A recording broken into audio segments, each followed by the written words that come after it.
Good morning Year 6, and here is your Monday's English lesson. This week we're carrying on with our Fantasy Stories unit. We're going to be doing some poetry work today, which will help you with your descriptive writing even more. And then we're going to use the rest of the week to plan your own fantasy story and then to write it. So today's learning objective, we're going to be writing a list poem, and I'm going to share with you a poem which we're going to use as a model to help you write your own. And the poem I'd like to share with you is called The Magic Box by Kit Wright. And I thought this was quite apt because it kind of links to the whole Leon story. I'm going to read it to you, and I want you to think about the structure of it and what we can say about the poem. And also think about what you like, you dislike, or maybe you're not sure about. Okay, The Magic Box. I will put in the box the swish of a silk sari on a summer night. Fire from the nostrils of a Chinese dragon, the tip of a tongue touching a tooth. I will put in the box a snowman with a rumbling belly, a sip of the bluest water from Lake Lucerne, a leaping spark from an electric fish. I will put into the box 3 violet wishes spoken in Gujarati, the last joke of an ancient uncle, and the first smile of a baby. I will put in the box a 5th season and a black sun, a cowboy on a broomstick, and a witch on a white horse. My box is fashioned from ice and gold and steel, with stars on the lid and secrets in the corners. Its hinges are the toe joints of dinosaurs. I shall surf in my box on the great high rolling breakers of the wild Atlantic, and then wash ashore on a yellow beach, the colour of the sun. Okay, so what did you think? Did you like that poem? Which bits do you like? Which bits don't you like? Would you change any bits?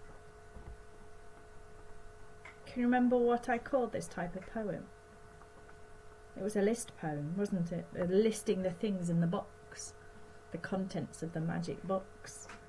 What would you say about the structure of the poem? Can you see how it's broken into different sections, but with that line repeated, I will put into the box? Can you see any examples of metaphors?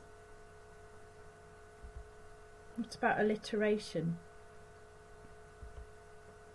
and personification?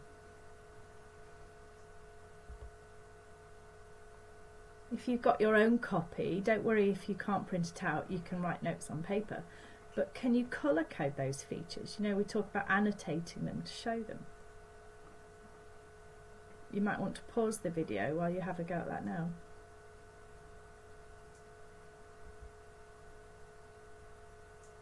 Okay, so I just picked out a few here to share with you. Starting that first section, I like the alliteration of the letter S. It's quite a tongue twister to say the swish of a silk sari on a summer night. Then in the next section, personification, the snowman with a rumbling belly. Remember, personification is giving something human attributes to something non-human. The lake, the alliteration of Lake Lucerne, makes it more memorable if you've got the alliteration in. And the metaphor for a leaping spark from electric fish, and 3 violet wishes spoken in Gujarati. There's lots more in there too, you might want to unpick it further. So I want to use those ideas of that poem. We're going to use that poem and write a similar poem, but based on our Leon book. So I've got 6 images here, if you remember from the story, starting at the top left, the tent, and inside the tent, and what's going on the stage with Abdul Kazam and his magic tricks. We've got the curtains, the barrel organ and what came to life from there, and then the world inside the box. And we're going to use these and write different sections of our own poem. So I want to take these almost like sentence starters,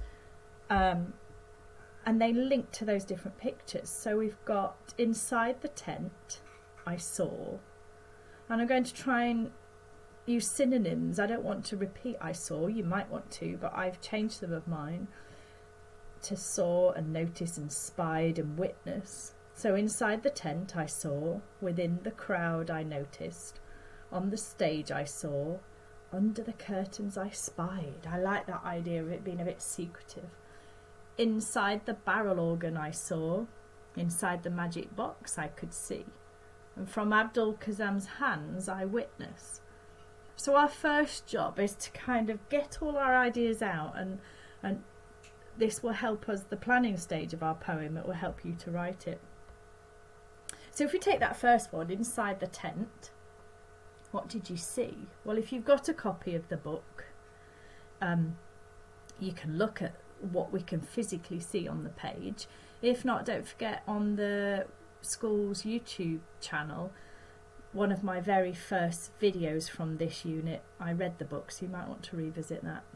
So inside the tent I saw doves, magic tricks, jugglers, acrobatics, stars, monkeys, curtains and a magic box.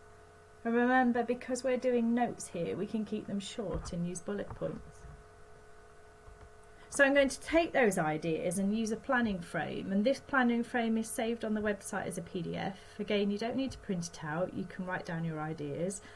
But on the left hand side, all those opening lines, which can then form each section of my poem, and I want you first of all to fill your ideas for those details, like we just saw on the slide before, for each section. Okay, try and think about that alliteration and similes, personification and metaphors. You might want to write your ideas simply down first, like I did here, and then think, well, how can I describe the doves? Can I think of a word to describe them, an adjective or a verb beginning with D, so I get that alliteration? Or can you tell me how they were flying? So I might be able to use a simile to compare it to something. You're then going to use those ideas to start to put together your own list poem, which you might want to call Leon's Magic Box, or you can give it any title you want.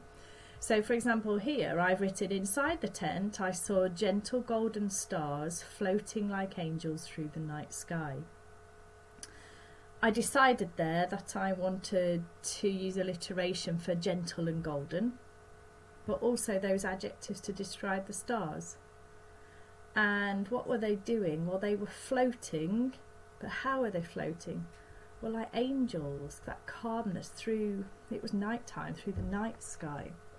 So I built my descriptive sentence, but that's going to be a line in my poem.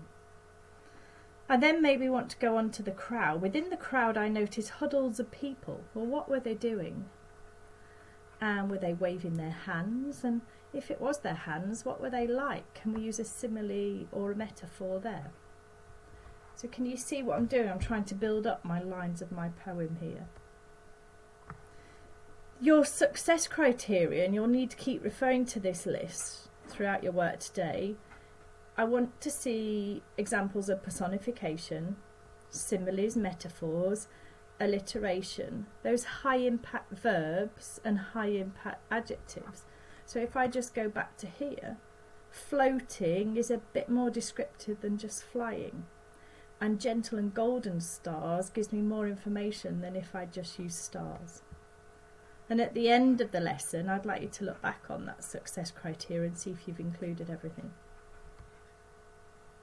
Here's an example from a year 6 last year. So you can see they've used that line, inside the tent I saw, then left a line like our model poem did. Inside the tent I saw the crowd scattered in their seats, people holding their breath in anticipation of the great event. The velvety violet curtains twitching as the barrel organ started to play. So you can see we're not looking for a massive paragraph here. This will just form one section of your poem and then you keep adding to it. So your tasks that we're setting you today, I want you first of all to complete that planning frame to get your ideas. And then check against that success criteria. Have you begun to think about examples of alliterations and similes and metaphors? I want at least 4 sections from that plan to create your poem. Some of you might want to make a poem much longer, including all the sections on your plan, but let's stick to 4 as our expected standard, please. Then either write it out or type it out and upload it to your portfolio on Dojo. And an optional bit here, if you've finished, you might want to decorate it with a theme border like our model poem did, or behind your poem. And remember, at the end of the lesson, don't forget to check back, have you included all those things in your success criteria? And whilst it is a poem today, a lot of the ideas we'll be using in this lesson we'll want to see in your fantasy story later on this week. Okay, good luck Year 6, and I look forward to seeing them soon. Thank you.